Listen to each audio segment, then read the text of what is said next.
Gonna get my recorder going. Okay. Hey, Antonio, your first snap as a Razorback winds up in a touchdown. What were your keys on that play, and how did it happen? Um, my keys on that play, I was really just showing out in the box, apex, and kind of just gap opened up. My DN got upfield because it was pass. He got a great rush. And, D line, my two nose guards was getting a good push on that O line, and then I kind of just scooted in the gap and just jumped. Boom. Yeah. Well, how did it feel that your first touch, so to speak, is a pick six, and it opens the scoring for Arkansas in that game? Yeah, I mean, it was a great experience for me. Just coming out of the tunnel was amazing. You know what I'm saying? Seeing all those fans that's wearing the same colors that I'm wearing, and they're cheering for me, for us, the Hogs, and I play for the Hogs, so that was a really good opportunity there for me. Hey, Pooh, you look pretty hungry when you got in there in the second half. Can you maybe just kind of talk about your mindset for that game?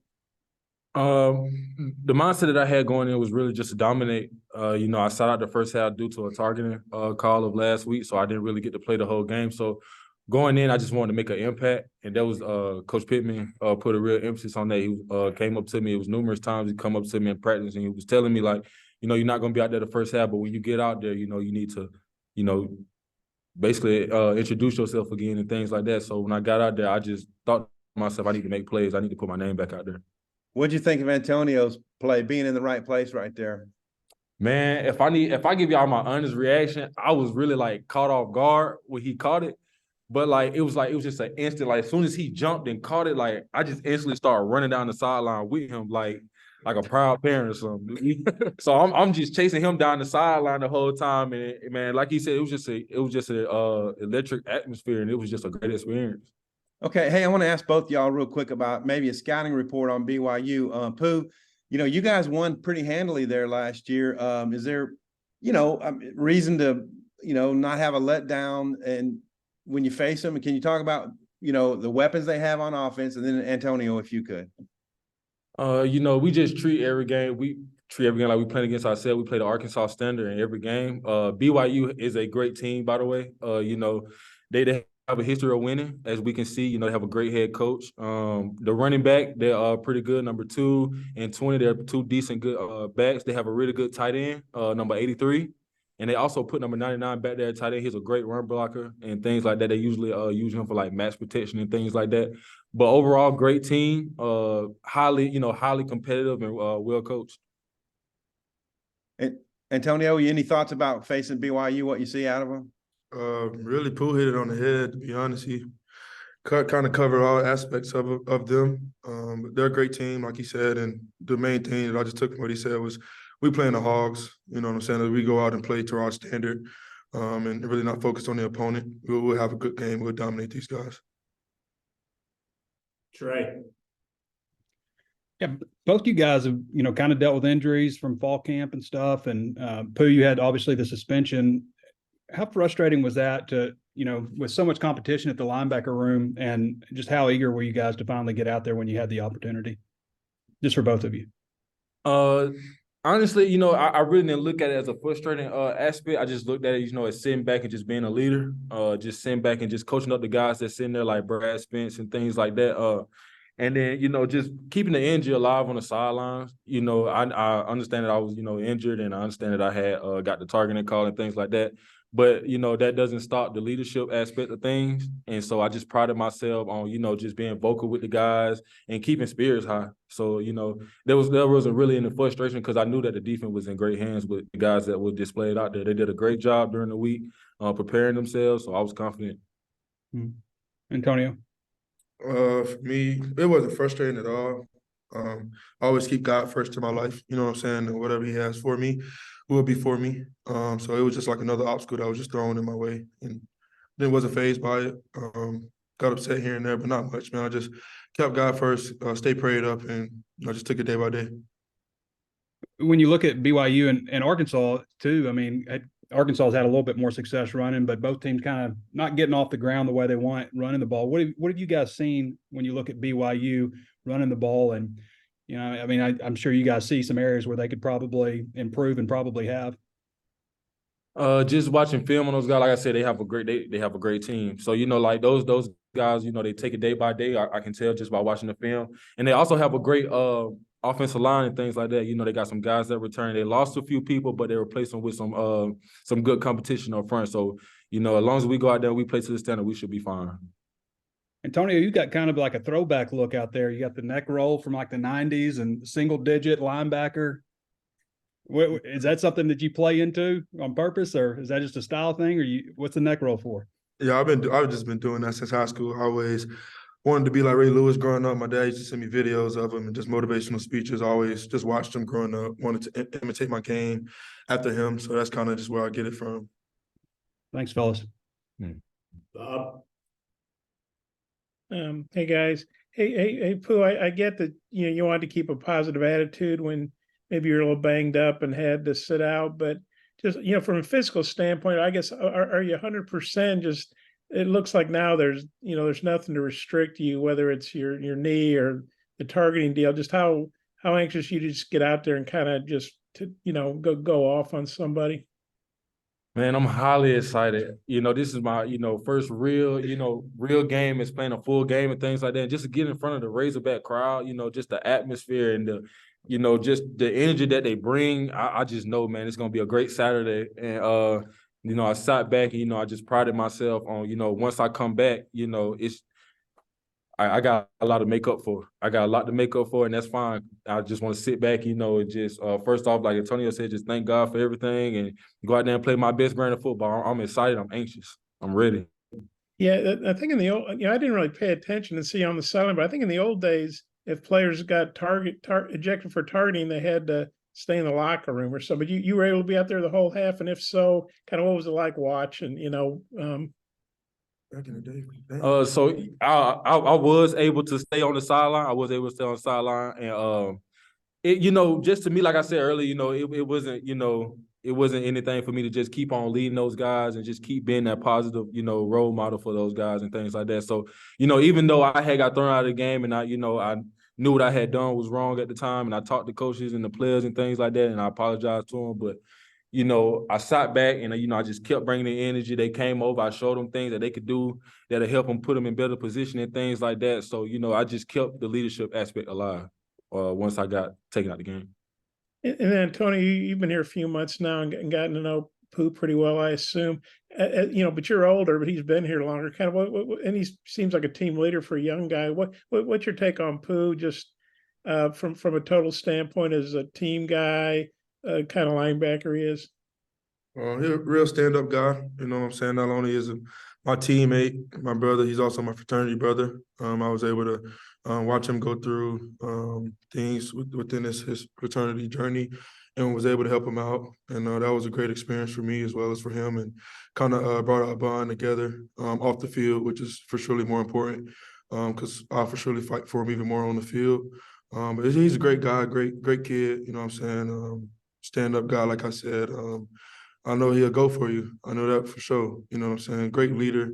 You don't stop talking on the sideline. Sometimes I'll be telling him to be quiet. He don't stop talking. Good, energized guy, always energized, whether if it's lift or always asking questions in meetings and taking notes and stuff like that. So he's a great person and really great person to be around. Thanks. Jackson. Well, after all those nice words from Antonio, I just want to check, Pooh, are you saying you were, caught off guard because you were surprised he caught the ball? Like, why were you caught off guard by Antonio's interception on the touchdown? It was just like it was just a great instinctive play. And like, sitting there, you thinking, he ran up, things like that. Because he put himself in perfect position. Like, I didn't know, that he was just gonna run up and just, vertical jump and intercept the ball. So when he did catch it, all I could do was just jump up and just start like I said, just start running down the sideline with him. Like, like soon as he caught, I just jumped up, I dropped my helmet, jumped up with him, and I ran down the sideline with him until he was in the end zone. So it wasn't that I knew he can catch. He be catching all the passes to India and stuff like that. So, he got great hands. So I knew he would catch it if he did get his hands on the ball. But it just caught me off guard in that aspect. I got you. Just wanted to clarify. For both of you, I mean, it's been a pretty good start for the defense, and this is kind of like the biggest, no offense to the other two teams, but the biggest test of the year so far. Just what are you liking most from what you've seen from the defense that you feel like can kind of be consistent throughout the season?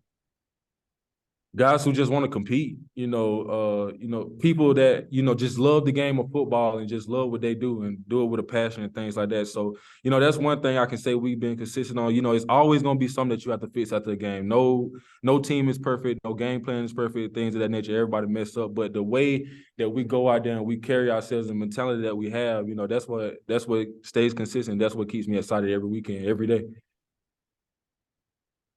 Demetrius?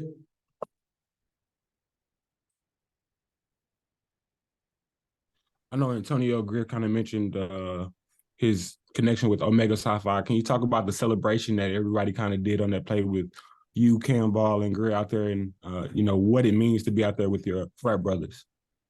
Well, first off, it was a great play by Pooh's goal line. They was really trying to run the ball down our throat.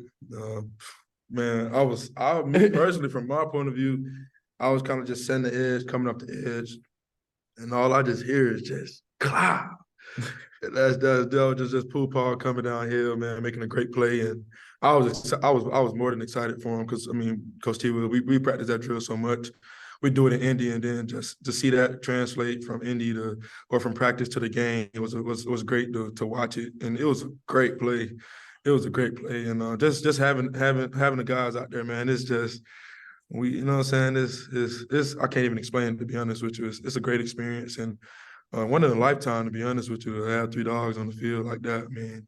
The picture was amazing that we had, and for all of us just to be out there, and the brotherhood that we share together is also amazing. So it was really good experience. Paul, can you comment on that as well? And honestly, with this, as far as like the celebration standpoint, it just shows that the love that we have for each other runs deeper than just ball and things of that nature. Like he said, we have great relationships off the field. So, it pushes us to go harder for each other on the field and things like that. So us doing the celebration wasn't just, just doing that just a little cooler and things like that. It was just for us to show like the genuine love that we have and the excitement that we have for each other. So that was as far as like the celebration aspect. And also for everyone watching, please don't try to do that. It's kind of like a tad bit disrespectful for us. I just wanted y'all to know that. Daniel? Guys, wanted to touch on BYU for a second. What specific challenges does the quarterback present to y'all? He's been well traveled for a while. For either of you who wants to take it. Just a great leader. You could tell the offense revolves around him, and he's really probably just a great overall guy. I can see that everybody, like I said, I can see everybody on offense respects him, respects his game. He has good vision, great arm, by the way. He does a great job with selling out his fakes and things like that. So it's gonna be a challenge for us this weekend. We're ready for it. Bob, last one. Oh, okay, yeah, Pooh, I forgot to ask you about that fourth down play. I mean, you made quite a few plays once you were able to get out there, but what was your perspective on that play at the goal line? I think maybe it was a second down. I might be wrong about that. It was third. It was a third down play, yes, sir. And like I said, it was just really just going back on when I was saying, man, just going out there and having a dominant performance. I sat back the whole first half. When I came back, I told myself I got to make it up to these guys. I got to make me some plays. And my pops always told me, big time players make big time plays when it comes down to it. And so I came down and I made a big time play. And yeah, it was just really exciting. Yeah, Antonio, I think that'd be the dream of any defensive player to score a touchdown. But you scored one a couple of years ago. You had a pick six against, I think it was Tulsa. How cool is that to score 2 touchdowns as a defensive player? Be honest with you, I'm looking to score more. That was just a start, great start that I had. Grateful for my D linemen and my DBs that was out there that was covering very well, and the D line getting a great push up front, so I can jump in the window and catch up and catch a ball, and even them blocking for me to be able to get into the end zone. And we practice that a lot as well. We do it before games, so it like I said, it's really good to translate that from practice and things like that into a real life game experience. And it was, I mean, the best thing I liked was the crowd. Like it was crazy. I mean, it was unbelievable. I can't wait to get to BYU this weekend and see the atmosphere. I know the fans are going to be out there. It's not going to be as hot, and it's going to be a great. I just can't wait. It's going to be a great experience. And Pooh, you've had 2 games, 2 linebacker pick sixes. Is there any kind of competition going on between you guys? Like, do you feel like, well, man, I got to get me one too? Man, Oh, yeah. okay, I'm glad you Yeah. said that because I sat back on the linebacker in the linebacker room the other day, and I told him, I said, man, I gotta be next, and I gotta be next to catch a pick six, you know. And so, like I was just messing around with those guys, and I was telling them, you know, Brad Spence's first series out there, he caught a pick six, and then Antonio's first play up, like of him being a Razorback, was a pick six. So I was like, man, I gotta be next. So, you know, it's not really a competition. We all you know what I'm saying, we all happy for each other. Like I said, like once Antonio caught the pick six, man, you could see like the happiest people out there was the linebackers because we like to see a success from each other. But yeah, I'm gonna be next. And Antonio, can you make that sound effect again? When Pooh hit the guy, what was that word you used? Wow. Like, oh yeah. We joke about that like all the time in team room and stuff, team meeting. Just Okay, thanks. You have to tell me how to spell that. okay then. I gotta learn how to spell it too, boss. Thanks, guys.